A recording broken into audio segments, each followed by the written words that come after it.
Friends, welcome to my channel. तो आज के वीडियो में हम लोग देखने वाले हैं परिस्थिति पर्यावरण यानी इन्वायरमेंट से जितने क्वेश्चन आपके बने हुए हैं इस चैप्टर से, उन सारे क्वेश्चन पे हम लोग डिस्कशन करने वाले हैं।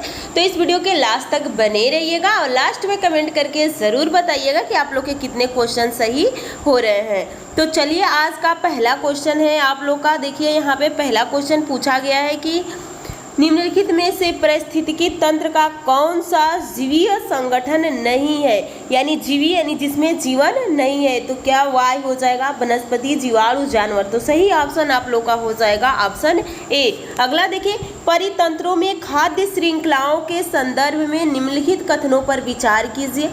खाद्य श्रृंखला उस क्रम को निर्देशन करता है जिसमें जीवों की एक श्रृंखला एक दूसरे के आधार द्वारा पोषित होती है। खाद्य श्रृंखला एक जाति की समष्टि के अंतर्गत पाई जाती है। खाद्य श्रृंखला उस प्रत्येक जीव की संख्या का जो दूसरे के द्वारा खाई जाने का निर्देश करती है। तो यहाँ पे आप लोग का सही ऑप्शन हो जाएगा ऑप्शन ए, यानी ऑप्शन केवल 1 ही सही होगा। अगला क्वेश्चन देखिए, अगला क्वेश्चन क्या पूछा गया है। पृथ्वी का सर्वाधिक बृहद पारिस्थितिकी तंत्र निम्नलिखित में से कौन सा है? तो यहाँ पे सबसे बड़ा कौन सा है? जीव जलमंडल, जीवोम, स्थलमंडल, जैवमंडल। तो जलमंडल, स्थलमंडल, जीवोम और जैवमंडल। तो सही ऑप्शन हो जाएगा जैवमंडल। देखिए, इसमें एक घास स्थलीय पारिस्थितिकी तंत्र के खाद्य श्रृंखला में विभिन्न घटकों का सही क्रम क्या है? तो सबसे पहले टिड्डा तो आएगा नहीं, तो सबसे पहले घास आएगी। घास को टिड्डा खाएगा, टिड्डा को मेढक खाएगा, मेढक को सर्प खाएगा। तो सही ऑप्शन ऑप्शन ए हो जाता है। अगला क्वेश्चन देखिए, अगला क्वेश्चन क्या पूछा गया है।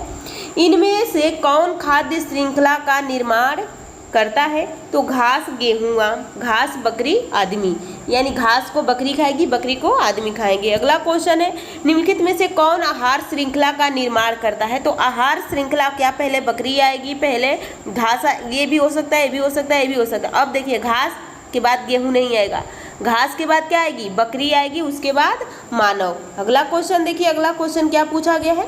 भारत में धारणीय के दृष्टिकोण से विद्युत उत्पाद का सबसे अच्छा स्रोत क्या है? तो इसमें सबसे अच्छा स्रोत क्या है? कोयला है। एक वाई है, तो यौगिक है, तत्व है, मिश्रण है, विद्युत अपघटन है। तो वाई क्या है? बहुत सारे तत्वों का एक मिश्रण है और वो अनिश्चित मात्रा में मिश्रण पाया जाता है, तो वह मिश्रण हो जाएगा। अगला देखिए, अगला क्वेश्चन, निम्नलिखित ऊर्जा प्रांतों में से कौन सा सर्वोत्तम पर्यावरण अनुकूल है? तो सर्वोत्तम पर्यावरण अनुकूल क्या हो जाएगा? सौर मंडल हो जाएगा। निम्नलिखित ऊर्जा स्रोत में से कौन सा पर्यावरण के स्वच्छ रखने के लिए सर्वोत्तम है? तो सौर सेल हो जाएगा। अगला देखिए, सौर ऊर्जा निम्न में से किससे प्राप्त होती है? तो सूर्य से प्राप्त होती है। अगला क्वेश्चन देखिए, अगला क्वेश्चन क्या पूछा गया है। अगला क्वेश्चन पूछा गया है यहाँ पे, ऊर्जा के किस रूप में प्रदूषण की समस्या नहीं होती है? तो कोयला से, परमाणु से, पेट्रोल से, सौर से। तो सूर्य से कोई प्रदूषण नहीं होती है। भारत में निम्नलिखित में से कौन नवीकरण ऊर्जा का स्रोत सर्वाधिक संभाव्यत है? तो ये यहाँ पे देखिए, एक होता है आप लोग का, ये दो होता है, एक होता है नवीकरण और एक होता है अनवीकरण। नवीकरण में हम बार बार उस चीज़ को बना सकते हैं, लेकिन अनवीकरण में एक बार समाप्त होने के बाद हम उसको दोबारा नहीं बना सकते। इसमें जैसे अनवीकरण में आप लोग का पेट्रोल आ जाएगा, इसमें आप लोग का मिट्टी आ जाएगा, उसके बाद सूर्य आ जाएगा, हवा आ जाएगी। तो ये पूछा गया है कि ऊर्जा का स्रोत सर्वाधिक संभव वाला है, तो यहाँ पे आप लोग का कौन सा हो जाएगा? सौर ऊर्जा हो जाएगा। अगला क्वेश्चन देखिए, भूमिगत जल को दूषित वाले अजैविक प्रदूषक है, तो आर्सेनिक है। औद्योगिक मलबे से सर्वाधिक समस्थानिक प्रदूषण होता है, तो यहाँ पे चमड़ा उद्योग से होता है। निम्नलिखित में से कौन एक वायु प्रदूषण से संबंधित है? तो वायु प्रदूषण से स्मॉग हो जाएगा। जैविक ऑक्सीजन आवश्यकता, बीओडी एक प्रकार का प्रदूषक सूचकांक है जो जलीय वातावरण में पाया जाता है। BOD bio oxygen demand. अगला देखिए, एक पारिस्थितिकी तंत्र में निम्नलिखित में से कौन सा प्राथमिक उपभोक्ता है? प्राथमिक उपभोक्ता यहाँ पूछा गया है, तो प्राथमिक उपभोक्ता में कौन आ जाएगा आप लोग का? यहाँ पे आप देख सकते हैं कि प्राथमिक उपभोक्ता में आपका कौन आ जाएगा? चींटी या हिरण, लोमड़ी, बाघ। तो यहाँ पे देखिए कौन घास खाता है, तो पहला आप लोग का यहाँ पे सही हो।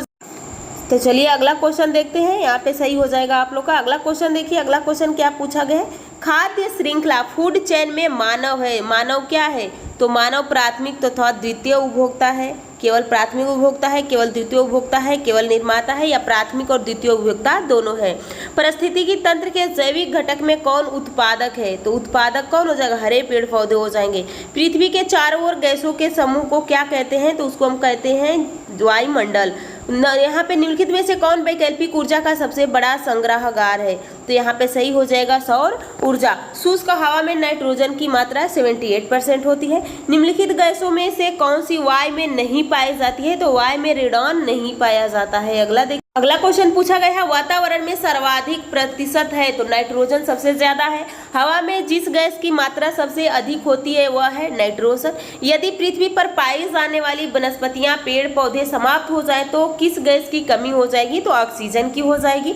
निम्नलिखित में से कौन सा कार्य पेड़ पौधों का नहीं है, तो यहाँ पे पेड़ पौधों का कार्य कौन सा नहीं है, तो वायु का प्रदूषण पेड़ पौधे नहीं करते हैं। यहाँ पे मीनी माता रोग किस धातु के पानी से घुलने में होता है, तो यहाँ पे आप लोग का पारा हो जाएगा, मरकरी हो जाएगा।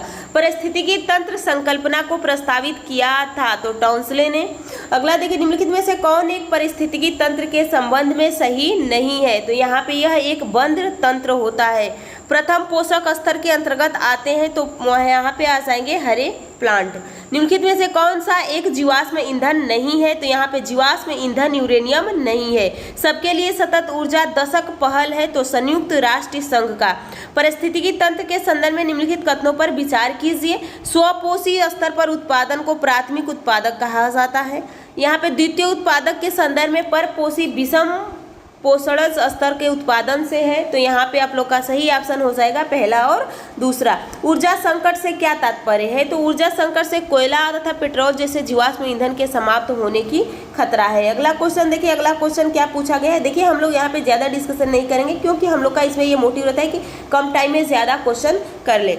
देखिए, निम्नलिखित में से कौन सा एक ऊर्जा का नवीकरण स्रोत है, तो ऊर्जा का नवी स्रोत सौर ऊर्जा है। क्योंकि हम लोग इसकी थ्योरी अलग चल रही है, तो हम लोग थ्योरी में बहुत अंदर यानी डिप्थ में जाके पढ़ते हैं। ये हम लोग का रिवीजन है, तो हम लोग इसमें बस क्वेश्चन को रिवीजन करते हैं। तो आप लोग थ्योरी वाली भी क्लास जरूर देखिएगा और लास्ट में कमेंट करके ज़रूर बताइएगा कि ये क्लास आपको कैसा लगा। देखिए, ये भी बताइएगा कि अगर आपको इसको ज़्यादा डिफिनेशन चाहिए, मतलब बिल्कुल एक एक क्वेश्चन को हम लोग पोस्टमार्टम करते हुए चले, तो वो भी आप लोग की चाहत होगी तो कमेंट कर दीजिएगा। लेकिन ये मेरे ये मोटिव रहता है कि हम लोग थ्योरी में तो अच्छे से पढ़ लेते हैं, जब प्रैक्टिस करते हैं तो पहले क्वेश्चन देखते हैं कि कितना क्वेश्चन हम लोग को सॉल्व हो जा रहा है कम टाइम में, जिससे कि हम लोग को पेपर के टाइम भी रिवीजन करना पड़े तो हम आसानी से उसको कर ले। तो देखिए, यहाँ पे अगला क्वेश्चन पूछा गया है, जैव ऑक्सीजन मांग BOD किसके लिए एक मानक मापदंड है, तो यहाँ पे आप लोग का सही आंसर हो जाता है जलीय पारिस्थितिकी तंत्र के प्रदूषण के मापन के लिए। अगला क्वेश्चन देखिए, किसी जल के क्षेत्र में BOD की अधिकता संकेत देता है, इसका जल है, इसका जल सीवेज से प्रदूषित हो रहा है। अगला देखिए, सीवेज जो नली नाले के पानी होते हैं उसको हम सीवेज बोलते हैं। नदी में जल प्रदूषण के निर्धारण के लिए घुली हुई मात्रा पाई जाती है ऑक्सीजन की। पारिस्थितिकी निम्नलिखित के बीच पारस्परिक संबंधों का अध्ययन है, तो यहाँ पे आप लोग का सही हो जाएगा जीव और वातावरण का। सौर सेल द्वारा किस ऊर्जा को विद्युत ऊर्जा में बदला जाता है, तो यहाँ पे आप लोग का सही हो जाएगा प्रकाश ऊर्जा को। हवा में सर्वाधिक मात्रा में पाए जाने वाली गैस है नाइट्रोजन। ऊर्जा का नवीकरण स्रोत है तो पौधा।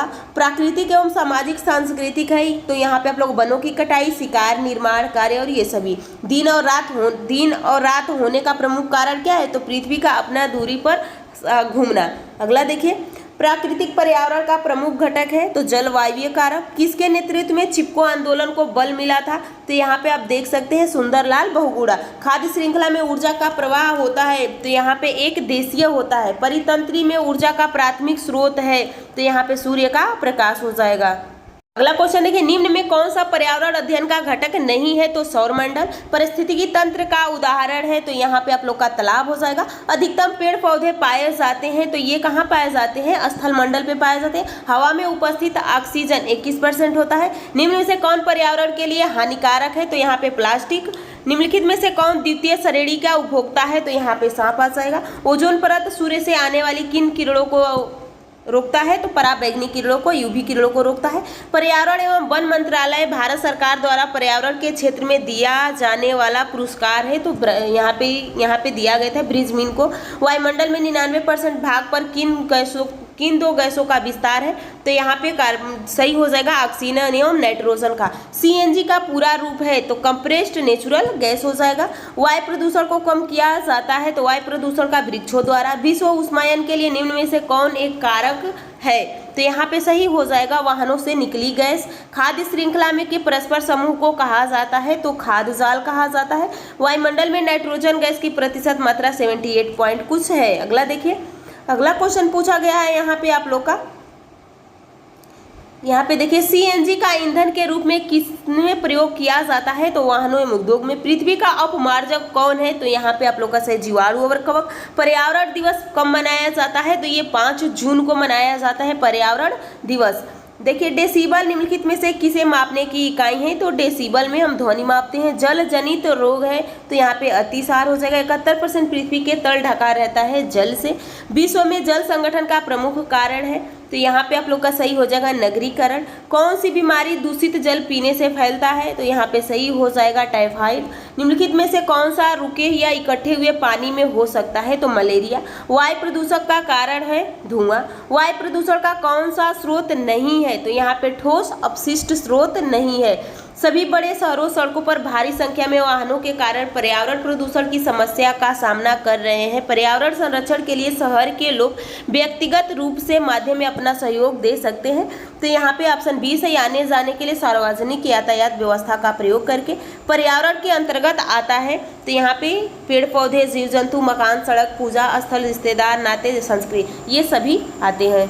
तो आज की वीडियो हम लोग यहीं पे समाप्त करेंगे। हम लोग चैप्टर वाइज क्लास भी चले फिजिक्स, केमिस्ट्री, बायो के, तो आप लोग ज़रूर देखिएगा।